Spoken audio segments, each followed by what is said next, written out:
काळी दौलत येथे रानडुकरांचा कळप शिरला घरात. पती पत्नी थोडक्यात बचावले.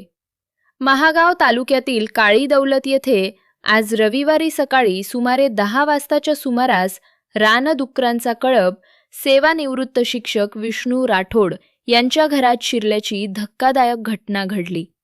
घरातील भांडी, खिडकीच्या काचा व इतर साहित्यांची मोठ्या प्रमाणात नासधूस झाली.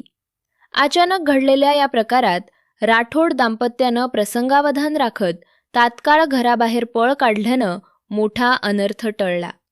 शेजाऱ्यांनी आरडाओरडा करत रानडुकरांना हुसकावून लावले. घटनेची माहिती वनविभागाला देण्यात आली असून कर्मचाऱ्यांनी घटनास्थळी भेट देऊन पाहणी केली. सकाळी 10:15 वाजता आमच्या घरामध्ये जंगली डुकरं अंदाजे 20-25 आले आणि आम्ही वराडात कोर्टमध्ये बसताना आमच्या घरात पूर्ण नासधूस केली आणि थोडंसं आमचं नुकसान झालेलं आहे. आणि आम्हाला आम्ही कसं जीव वाचवण्याचा प्रयत्न करून घराच्या बाहेर येणार. जेव्हा गावातले लोक धावून आले तेव्हा घरातून सर्व डुकरं वापस गेलेले आहेत. तरी प्रशासनाने फॉरेस्टवाल्यांनी त्याची दखल घेऊन बंदोबस्त करावा वन्य प्राण्याचा.